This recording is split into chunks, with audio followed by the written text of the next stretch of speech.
Bonjour à tous, nous sommes le lundi 23 mars et pour commencer le journal du jour et pour commencer cette semaine, nous allons parler de l'AS Monaco. Il y avait un match qui était particulièrement attendu entre les Lyonnais et les Monégasques, une victoire monégasque et on va se poser la question suivante. Est-ce que Monaco pourrait venir jouer les troubles fêtes sur le podium de Ligue 1, un podium qui semble plus ouvert que jamais?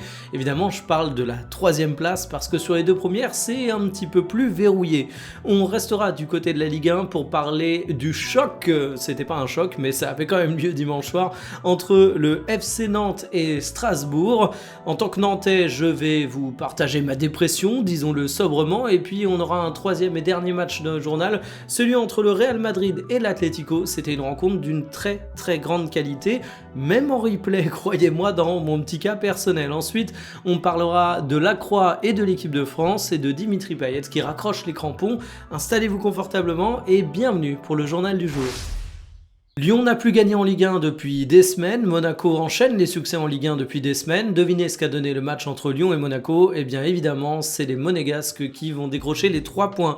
C'était une rencontre assez intéressante à suivre, c'était une rencontre chargée en enjeux pour les deux équipes et c'est une rencontre qui finalement était une relativement bonne publicité pour la Ligue 1 et on a eu un Akliouche absolument formidable. Voici les compositions qui étaient alignées car oui, c'est bel et bien l'international français qui a été l'homme omniprésent de la rencontre. De très belles courses verticales, balle au pied, toujours dans le sens du jeu, il a très bien senti les besoins, évidemment buteur, et en face Tagliafico a eu un match absolument horrible, ça a été très compliqué pour lui, il se fait expulser à la fin, mais c'est surtout à conséquence d'un joueur qui a été dépassé tout au long de la rencontre et qui a terminé dans la souffrance. Mais globalement, j'ai trouvé le match assez cool parce que tu as eu des temps forts qui étaient quand même assez partagés, des occasions des deux côtés. Le truc, c'est que Lyon a semblé avoir du mal à tenir l'intensité tout au long de la rencontre. C'était pas exactement la même chose entre la première et la seconde mi-temps. L'égalisation les a couchés et finalement, tu as eu peu de contre-performances à l'exception de Tagliafico que j'ai évoqué. Du côté monégasque, du côté lyonnais, tout le monde a plutôt bien rempli son rôle. Mais pour moi, c'est vraiment Akliouche qui a été un joueur d'une catégorie supérieure à ce qu'on a l'habitude de voir au cours de nos rencontres. C'est un joueur avec lequel j'ai été très critique en début de saison parce qu'il n'était pas à la hauteur des attentes. Est-ce que c'est la fin de contrat qui approche? Est-ce que c'est la Coupe du Monde qui approche? Est-ce que c'est simplement qu'il avait besoin de temps pour retrouver son niveau? Je ne sais pas. Mais quand on regarde les matchs, il y a une chose qu'on sait, c'est qu'il est bon. Et franchement, ça fait plaisir. Et du coup, Monaco, c'est une équipe qui enchaîne les succès, comme je le disais en introduction. Et si on regarde le classement général de la Ligue 1, finalement, Lyon est dans une mauvaise passe, mais seulement à 2 points du podium. Monaco fait une remontée folle, ils sont à 3 points, eux, du podium. Et il y a un resserrement du top 7, top 8. Et au final, entre l'OM, Lyon, Lille et Monaco, ça va être dur de déterminer qui va être sur la 3e place du podium. Mais franchement, les Monégasques, on avait déjà connu des saisons comme ça dans le passé où ils finissaient très très fort. C'est encore le cas et ça fait plaisir parce que finalement... Pocognoli, c'est un coach que j'apprécie et le voir réussir, c'est un truc que j'attendais particulièrement. Mon FC Nantes avait le droit au prime time pour son exécution face à Strasbourg. On était diffusé le dimanche soir, mais le pire, c'est que ça n'a pas vraiment été une exécution. Alors malheureusement pour les Nantais, c'est une défaite qui t'enfonce un petit peu plus dans le classement de Ligue 1 et qui te prédestine à la Ligue 2. Mais il y a eu de bonnes choses au cours de cette rencontre et Vahid Halilhodžić sur le banc, ça donne quand même des résultats qu'on peut commencer à entrevoir, on va dire ça comme ça. Voici les compos qui étaient alignés. Ça a donc fait 2-3 et j'ai envie de souligner l'excellent match d'Ablin, passeur et buteur. Il avait été taclé, piqué par Halilhodžić sur ses stats, ça semble avoir fait mouche. Tadibou est également très bon de son côté et les deux permettent au FC Nantes de marquer et surtout de mener au score, mais ils ont toujours été rejoints. Et on va pas y aller par 4 chemins sans vouloir tirer sur l'ambulance qui n'est désormais plus en poste. Ça jouait quand même mieux que sous Kantari et j'ai quand même l'impression que Vahid est un choix assez intéressant pour le FC Nantes. Ça n'a pas suffi au cours de cette rencontre, malgré un Strasbourg qui a été un petit peu en dessous des attentes, on peut le dire, parce que le banc strasbourgeois est juste énorme en fait. T'as un entrant qui a tout changé, c'est Panicelli, il a été double buteur, d'ailleurs meilleur buteur de Ligue 1 avec 16 réalisations, une efficacité absolument incroyable, c'est un joueur d'une autre catégorie et finalement ce FC Nantes, j'y vois un peu d'espoir, mais je suis frustré parce qu'on arrive à la fin de la saison de Ligue 1, les places sont assez figées et c'est plus le moment où tu dois te dire qu'il y a des défaites encourageantes, c'est le moment où tu dois te dire que tu prends les points. Et le classement général de Ligue 1, lui, il est sans appel. Alors pour Strasbourg, ça met fin à une petite série de matchs nuls, mais t'es dans une situation un peu ventre mou, on va dire. Mais du côté du FC Nantes, désormais, t'es à 5 points du premier barragiste, donc ça va pas être simple, il faut espérer mieux que des défaites encourageantes.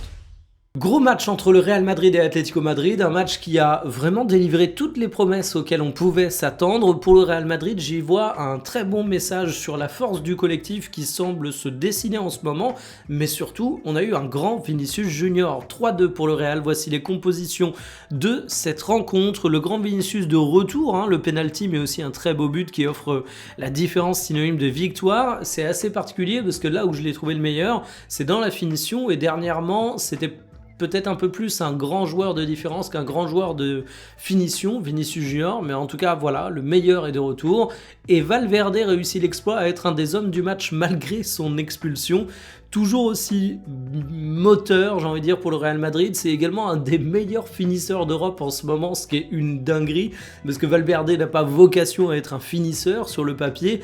Alors oui, le carton rouge, que certains ont d'ailleurs jugé un peu sévère, je vous laisse débattre là-dessus, à la fin entache un petit peu le tableau général, mais ça reste un très gros match de sa part. Du côté de l'Atlético Madrid, moi je suis toujours aussi amoureux de Lookman. C'est un joueur qui a une vraie capacité à faire des différences via des dribbles. Je trouve que c'est quelque chose qui est super utile pour Atlético Madrid, et il a apporté vraiment beaucoup de danger. De l'autre côté, tu as Simeone qui est aussi un joueur intéressant, mais en fait, qu'est-ce que tu veux faire avec un Real Madrid qui est plus cohérent tactiquement dans l'ensemble, dans le collectif qu'auparavant, mais qui dans le même temps a une individualité comme Vinicius Junior, comme Valverde. Même dans les buts, moi ma grande crainte pour les prochaines échéances du Real Madrid, c'est que tu n'as pas Thibaut Courtois. Bon ben Lounine a fait le taf. J'ai également beaucoup apprécié Huijsen en défense centrale, qui a eu une très bonne lecture du jeu, ce qui fait que, en termes de qualité d'occasion, le Real Madrid était largement devant, même s'il y en a eu quelques-unes du côté de l'Atlético. Et c'est un match qui a été assez intéressant à suivre, parce qu'une possession partagée, des temps forts qui se sont un peu baladés d'un côté ou de l'autre, donc franchement, une rencontre qui valait le visionnage.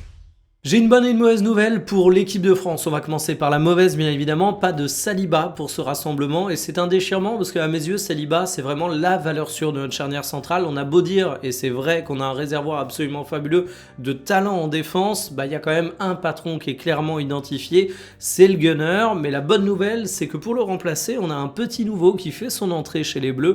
Il s'agit de Maxence Lacroix, un joueur qui est relativement peu connu dans l'Hexagone, et pour cause, s'il avait été habitué au classe jeune en équipe de France, il a jamais été en espoir. Faut dire qu'il est né en 2000 et que la concurrence est relativement rude, et il a un petit déficit de notoriété en France par rapport à son parcours club également. Il a très peu joué dans l'Hexagone. Il a été en Bundesliga, qui est pas le championnat le plus suivi, et il était à Wolfsburg, qui est pas l'équipe la plus suivie. Et c'est pareil du côté de la Première Ligue. Crystal Palace, c'est pas forcément le club où t'as des supporters français. Personnellement, je connais aucun supporter de Crystal Palace dans la vraie vie.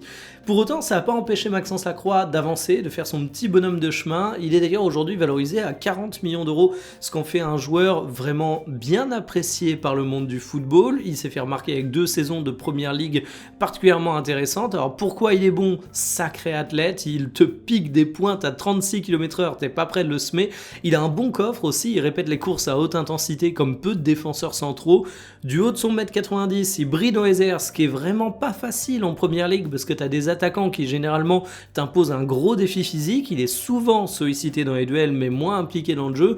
Là-dessus, j'ai envie de dire, c'est plutôt logique par rapport à Crystal Palace. Quand t'es dans l'équipe qui est 14e de Première Ligue, t'es un peu moins dominant que si t'es à Arsenal ou Manchester City, t'as peut-être un peu moins la possession, donc forcément t'es amené à être plus sollicité au duel, mais à être un peu moins présent dans le jeu.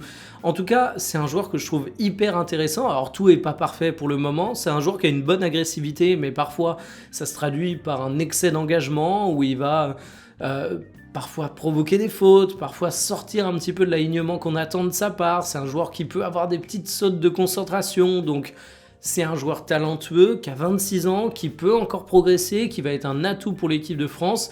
C'est pas pour autant le crack absolu qui va remplacer n'importe quel central en équipe de France, mais c'est une preuve de plus qu'on a quand même un sacré réservoir de défenseurs centraux français de talent.